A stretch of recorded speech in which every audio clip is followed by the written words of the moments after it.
Assalamualaikum warahmatullahi wabarakatuh. Waalaikumsalam warahmatullahi wabarakatuh. Kami dari kelompok 9 akan mempresentasikan tentang sistem operasi untuk keamanan dan privasi data. Di sini saya Diana Saputra bersama rekan saya Nur Aisyah. dengan dosen pengampu Dr. Tertia Vini Eskom Mkom. Selanjutnya akan dilanjutkan oleh rekan saya Mbak Nur Aisyah.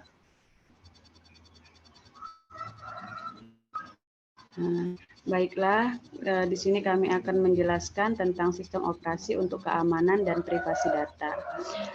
Sistem operasi adalah perangkat lunak yang bertanggung jawab untuk mengelola sumber daya, perangkat keras atau yang dikenal dengan hardware, dan perangkat lunak yang dikenal dengan software dalam sebuah komputer atau sistem komputerisasi.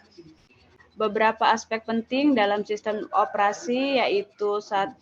Pengelolaan sumber daya, 2. Antarmuka pengguna, 3. Eksekusi program, 4. Keamanan dan proteksi, 5. Manajemen error dan pemulihan. Ada beberapa fungsi dasar dari sistem operasi, yaitu 1. Pengumpulan data.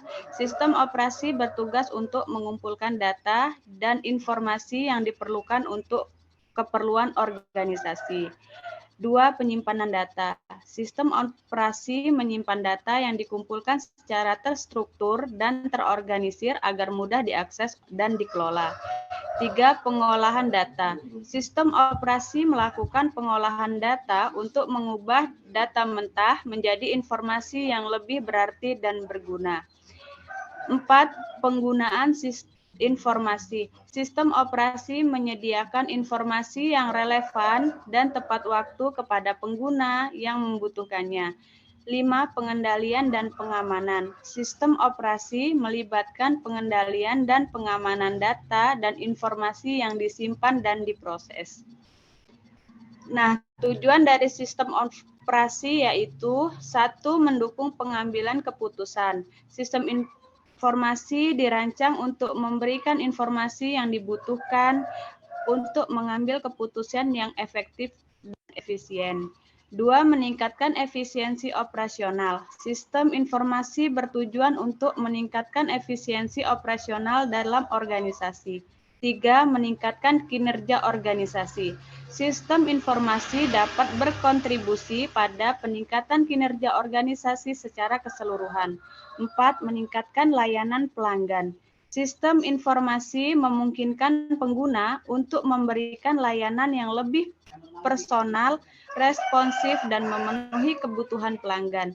5. Meningkatkan manajemen pengetahuan. Dengan memfasilitasi aspek terhadap informasi dan pengetahuan yang tersedia, sistem informasi mendukung proses pembelajaran organisasi, inovasi, kolaborasi, dan pengambilan keputusan berbasis pengetahuan. 6. Peningkatan keamanan dan pengendalian. Sistem informasi memiliki tujuan untuk melindungi informasi dan data organisasi dari akses yang tidak sah, kerusakan, atau kehilangan. 7. Peningkatan integrasi dan koordinasi. Sistem informasi dapat membantu dalam mengintegrasikan berbagai fungsi departemen atau unit dalam organisasi. Keamanan dalam sistem operasi. Keamanan sistem operasi merupakan bagian masalah keamanan sistem komputer secara total. Istilah keamanan pada sistem komputer mengacu pada semua masalah keamanan, sehingga sumber daya yang tidak digunakan atau diubah orang yang tidak berwenang. Keamanan itu sendiri mencakup masalah teknis, manajerial, hukum, dan politik. Di sini ada beberapa aspek keamanan dalam sistem informasi, seperti keamanan fisik, jaringan, akses, data, aplikasi, organisasi, dan keamanan fisik dan logis. Tujuan dari keamanan atau security yaitu 1. Integrasi data, seperti pengguna yang tidak memiliki autorisasi atau mengakses data maka tidak mungkin dapat mengubah atau memodifikasi data yang ada. Kerahasiaan data, sistem dapat menjamin bahwa data yang telah ditentukan atau yang tersimpan dan tidak dapat dibaca oleh pengguna lain pada sistem data tersebut benar-benar aman dan rahasia.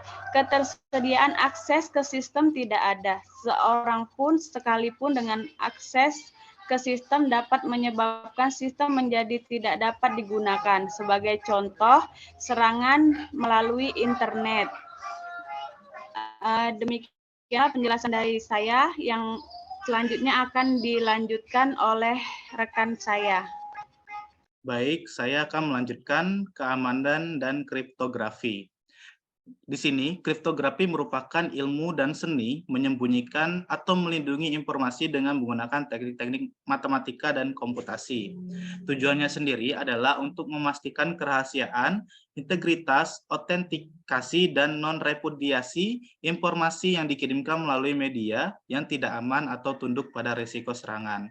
Kriptografi sendiri mempunyai dua jenis berdasarkan kunci. Yang pertama adalah algoritma simetri, yaitu kunci simetri yang disingkat menjadi kunci simetri saja. Dalam artian mengasumsikan bahwa pengirim dan penerima pesan sudah menerima kunci yang sama sebelum bertukar pesan.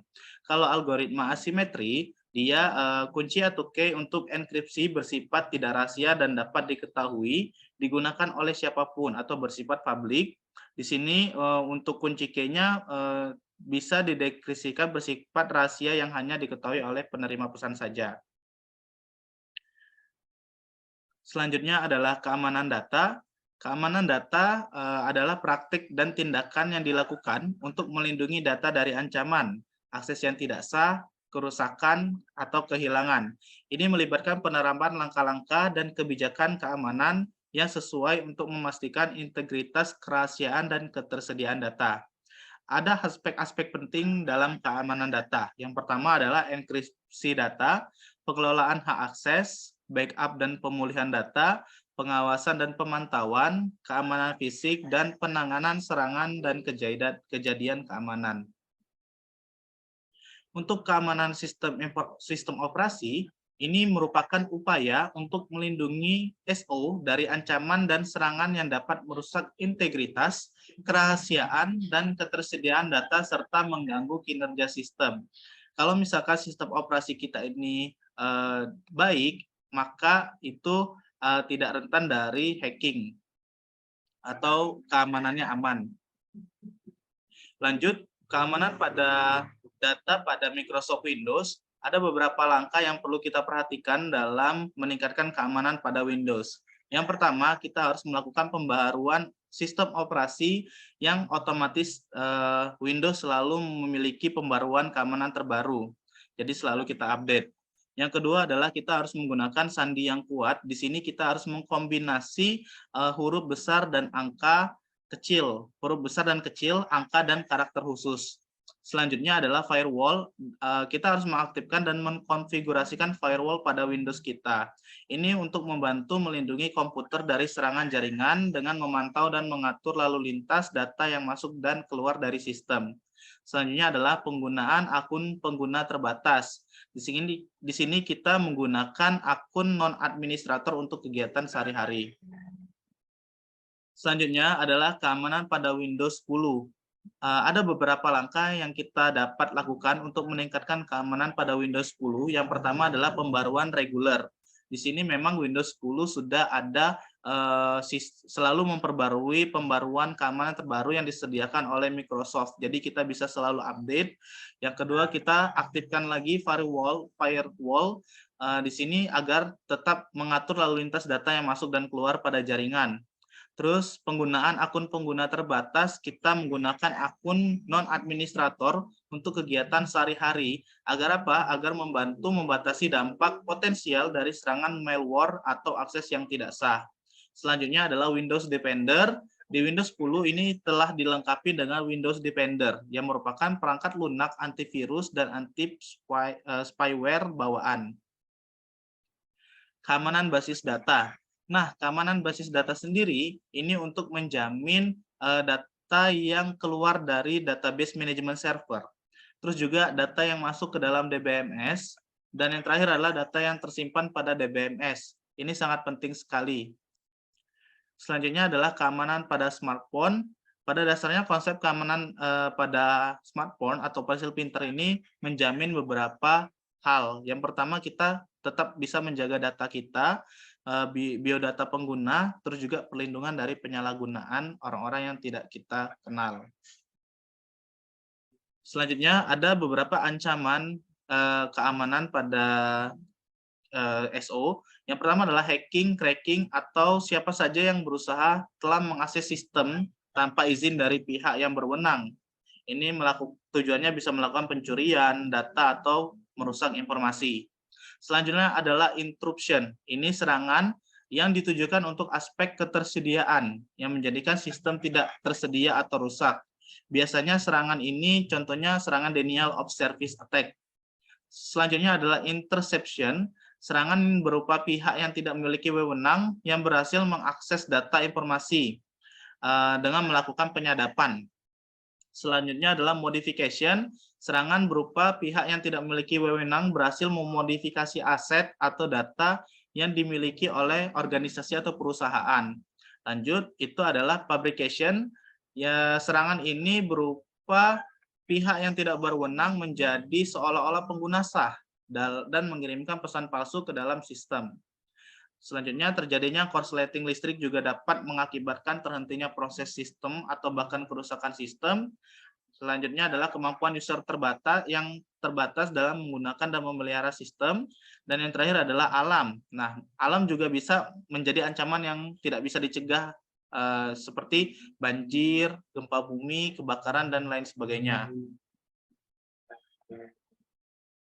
Mungkin itu saja presentasi dari kelompok 9. Kami mengucapkan mohon maaf kalau masih banyak salah kata atau kurang dalam penyampaian materi. Kami akhiri. Wassalamualaikum warahmatullahi wabarakatuh. Waalaikumsalam warahmatullahi wabarakatuh.